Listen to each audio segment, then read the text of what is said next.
চারিদিকে ছিল অরাজকতা, নৈরাজ্যের এক ধূসর পরিবেশ। কে কখন গুম হয়ে যাবে, কে কখন অদৃশ্য হবে, তার কোনো ইয়াত্তা ছিল না। বিচার বহির্ভূত হত্যা লেগেই ছিল এবং প্রত্যেকটি ছিল হচ্ছে রাজনৈতিক উদ্দেশ্য প্রণোদিত। কেউ খালের ধারে, কেউ নদীর ধারে, কেউ পুকুরের ধারে প্রতিদিন একটার পর একটা লাশ পাওয়া যেত।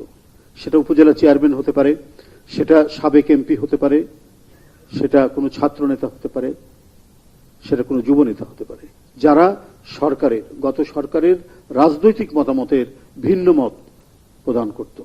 একজন সাবেক এমপিকে নৌকার মধ্যে পিটিয়ে হত্যা করা হয়েছে।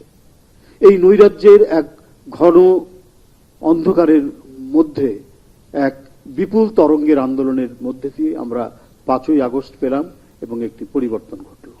কিন্তু যে লিগ্যাসি, যে ধারাবাহিকতা অর্থনৈতিক ক্ষেত্রে এবং অন্যান্য ক্ষেত্রে, সেটা তো রাতারাতি নির্মাণ করা এবং পুনর্গঠন করা সম্ভব হয় না। সেই বাংলাদেশ ব্যাংকের 850 কোটি টাকা উধাও হয়ে গেল, উড়ে গেল, এবং সেটা উড়ে বেড়ালো কোথায়? ফিলিপাইনের জুয়ার আসরে, ক্যাসিনোর মধ্যে। সোনালী ব্যাংক, বেসিক ব্যাংক, একটার পর একটা ব্যাংক লোপাট হয়ে গেল।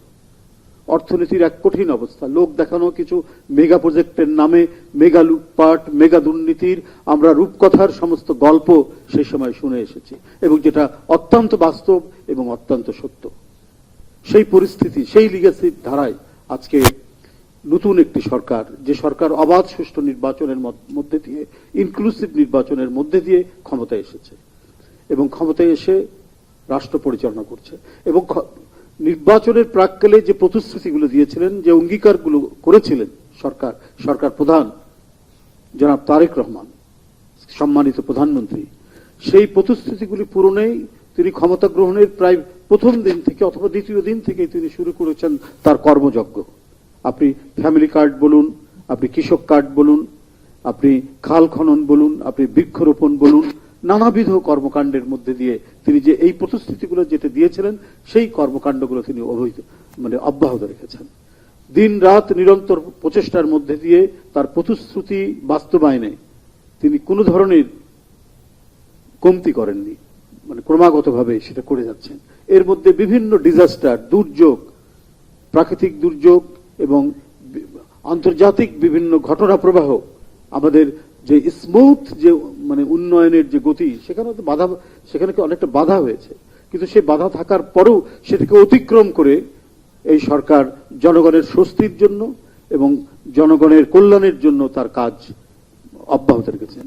সামাজিক সুরক্ষা থেকে শুরু করে অবকাঠামোগত উন্নয়ন, সেখান থেকে শুরু করে কি শিক্ষা, কি স্বাস্থ্য, প্রত্যেকটি ক্ষেত্রে তিনি তার যে প্রতিশ্রুতিগুলো সেটা রক্ষার তিনি চেষ্টা করে যাচ্ছেন।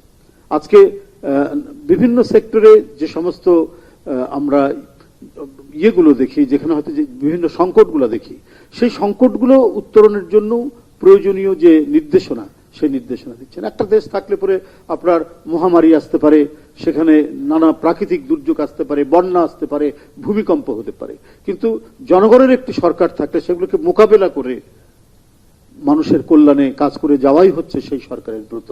কারণ এই সরকার নির্বাচিত সরকার, এবং নির্বাচিত সরকার হওয়ার কারণেই প্রতিটি ক্ষেত্রে, প্রতিটি স্তরে জবাবদিহিতা নিশ্চিত করা। আজকের যে অনুষ্ঠানটি সেই জবাবদিহিতারই একটি অংশ। বৃহত্তর জবাবদিহিতা কার কাছে? জনগণের কাছে। এবং জনগণের কাছে জবাবদিহিতা কি কার মাধ্যমে হয়? একটি সরকারের পার্লামেন্টের মাধ্যমে এবং গণমাধ্যমের সাংবাদিকদের মাধ্যমে। আজকে 6 মাসের যে অগ্রগতি এবং যতটুকু অর্জন এবং যা কর্মকাণ্ড এই সরকারের বিভিন্ন ক্ষেত্রে, বিভিন্ন সেক্টরে, বিভিন্ন মন্ত্রণালয়, সেটার সম্পর্কে আপনার কিছু কথা, কিছু বক্তব্য কতটুকু হয়েছে সেটাকে আপনাদেরকে অবহিত করা হবে। কোন দেশে দলীয় নিয়োগ হয় না এটা শুধু আমাদের বলি। মার্কিন যুক্তরাষ্ট্রে বা ইংল্যান্ডে বা ইউরোপের আরো অনেক দেশে পুলিশ কমিশনার পর্যন্ত পলিটিক্যালি অ্যাপয়েন্টেড হয়, পোস্টমাস্টার জেনারেল পর্যন্ত পলিটিক্যালি অ্যাপয়েন্টমেন্ট হয়।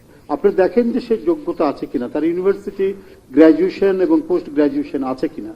এবং আপনাদের আরেকটা জিনিস বলে রাখি, মার্কিন যুক্তরাষ্ট্রে একটা নির্বাচন হলে যদি একটা পার্টির নতুন প্রেসিডেন্ট হন, তাহলে আগের প্রেসিডেন্টের যে চাকরিগুলো, ফেডারেল চাকরি, 18,000 ফেডারেল চাকরি একসাথে চলে যায়, আবার নতুন 18,000 চাকরি দিতে হয় নতুন দলের নতুন প্রেসিডেন্টকে।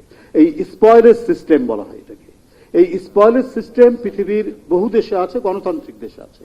আপনাদের দেখার বিষয় বা গণমাধ্যমের যে বিষয়টি দেখার, যে সে ওই জায়গার জন্য কোয়ালিফাইড কিনা, তার কোনো একটা ভালো বিশ্ববিদ্যালয় বা ভালো শিক্ষা প্রতিষ্ঠান, আলমা মাটার যেটাই বলি না কেন, সেখান থেকে তার মানে ডিগ্রি আছে কিনা, সে কমপক্ষে তার স্ট্রং কমন সেন্স আছে কিনা, এগুলো হচ্ছে বিবেচ্য বিষয়। কিন্তু এবং সে কাজ করার যোগ্য কিনা। অবগতির জন্য বলি যে শীর্ষ সন্ত্রাসীদের কথা বলছেন, তারা অধিকাংশ অন্তর্বর্তী সরকারের সময় তারা কারাগার থেকে বেরিয়েছে এবং এরা অনেকেই দেশের বাইরে চলে গেছেন, সেখান থেকে কিছু কর্মকাণ্ড করছেন এবং এ বিষয়ে যে প্রয়োজনীয় পদক্ষেপ আমার মনে হয় সরকার এবং যে কনসার্ন যে মিনিস্ট্রি, হোম মিনিস্ট্রি এই বিষয়ে জানে এবং প্রয়োজনীয় যে পদক্ষেপ ইতিমধ্যেই শুরু হয়েছে বিভিন্ন জায়গায়। আপনি দেখেছেন, যার কথা মাহাদি আমের এখানে উল্লেখ করেছেন, ওই যে জঙ্গল সালিমপুর, সেটা অপরাধ মুক্ত করা হয়েছে এবং ক্রমান্বয়ে এগুলো আরো করা হবে। ধন্যবাদ।